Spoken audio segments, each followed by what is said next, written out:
Hey guys, it's Maya and welcome to my channel. Today we're doing a basic introduction to Pilates video. We're going to be looking at someone's posture and seeing how it affects their two biggest stabilizers in their body, so their abs and their glutes, and how we can actually manipulate our body in order to fix that and reduce risk of injury. So I have Jessie here who's going to be my guinea pig. Yeah. I'm just going to talk first about a little bit about the posture and what it can do to the body. So my biggest theme today is actually the two biggest parts of our body that stabilize us, so the glutes and our abdominals.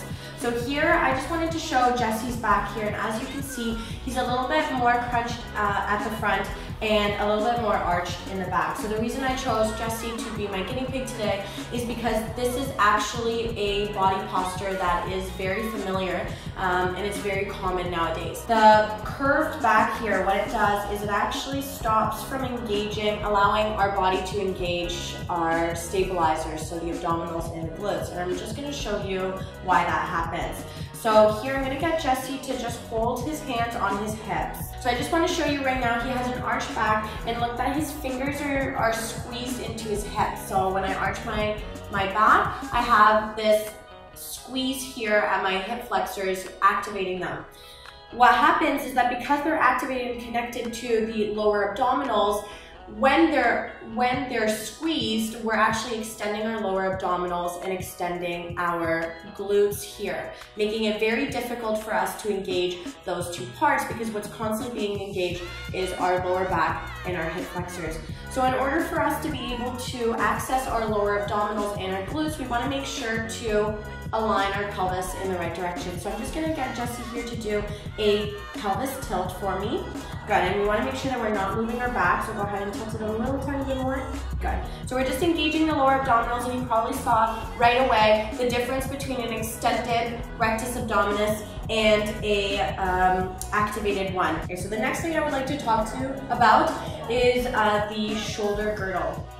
So Jessie's shoulder girdle is very much crunched forward. He's actually very lucky because he hasn't caused himself a kyphotis. And so what happens many times is that the shoulder girdle comes forwards due to being on the phones or on computers, is that our neck gets pushed out of the way, and we have a bump arising from the back of our neck, which is basically the vertebrae that have nowhere to go.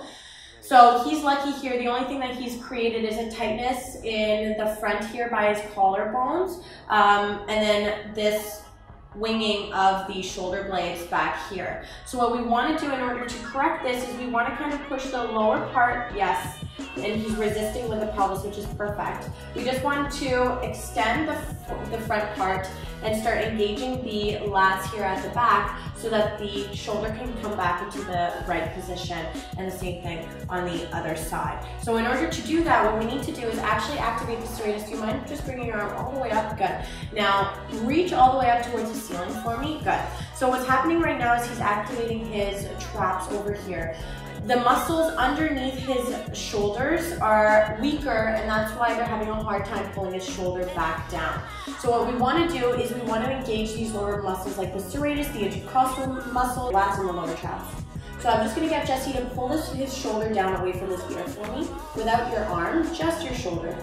Yes, exactly. So what he did right there was activate the muscles underneath his shoulder in order to pull that shoulder back down. Can you just do that one more time for me? Reach up. Yeah, good. Just watch the difference. Go ahead and squeeze your shoulder down.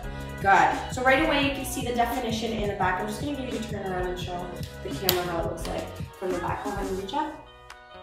Good. And then squeeze down. Good. And right away you see these muscles and this activation. These two things are very important to do at once. So we want to make sure that we fix this pelvic tilt. Good. And then we just fix this shoulder by squeezing the shoulder blades back and opening the chest muscles at the top here. Rotating the rotator head. Good.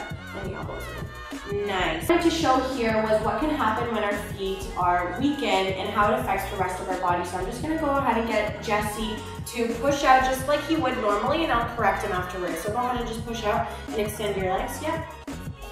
Good. And come back. Nice. Go ahead once more. And back. Okay, so what was happening, yeah, just go ahead and extend out. Yeah, So when he extends out, he has a hard time controlling here. What I want him to do is pull that pelvis in just a little bit. Good, nice. And what I'm gonna get you to do is hold it here. Bend your knees and focus only about the bend of your knees. Yep, all the way. And then push right back out. Good. So now his legs are working much more functionally, and as you can tell, there isn't that jolt at the end there, and his knees are also not getting hyperextended. So that was the second thing that was happening. The knees were going all the way out to the point that the actual knee joint was almost coming out from the other side. Go ahead and bend your knees. Yep. And back up. Hold that pelvis. Yep. Perfect. Good. So I can even see the muscles in that. He's like, what? The muscles in his quads working nice and hard. Go ahead and bend your knees and come back.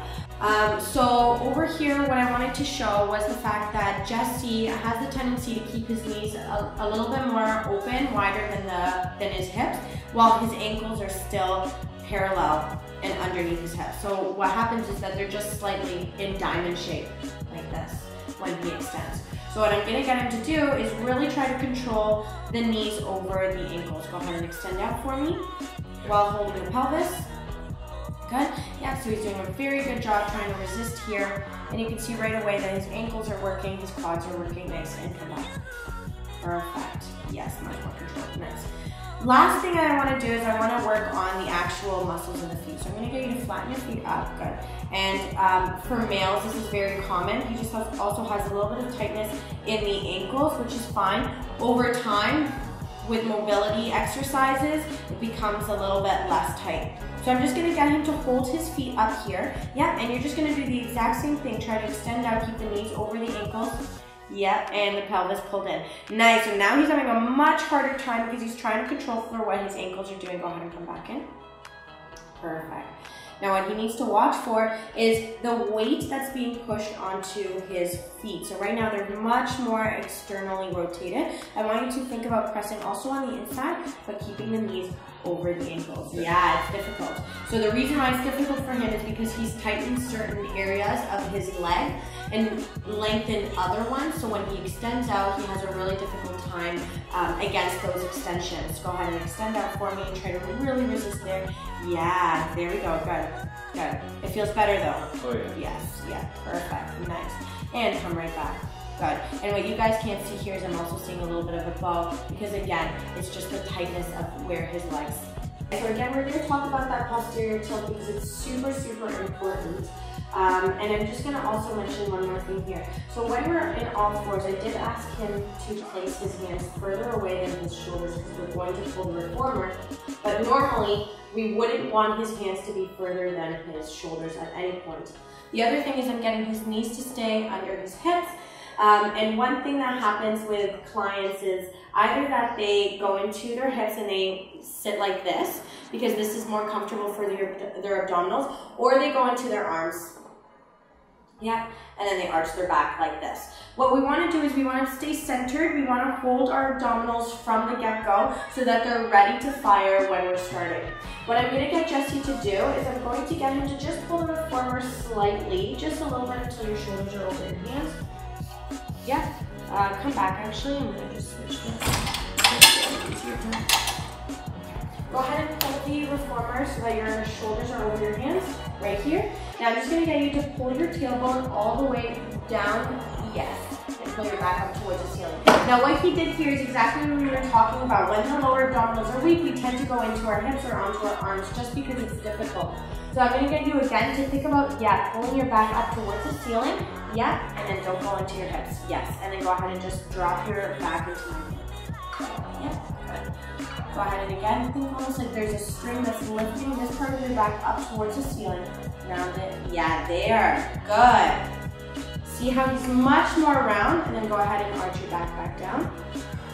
Yes. So what we're doing here is we're just rocking the pelvis back and forth. Let's do 2 more. Good. And back. And last one. And back. Okay, I'm just going to get you to go ahead into a child's pose or a shell stretch. Good. And just a shell stretch as well. We're closing the rib cage and we're just rounding our spine here. Good, there.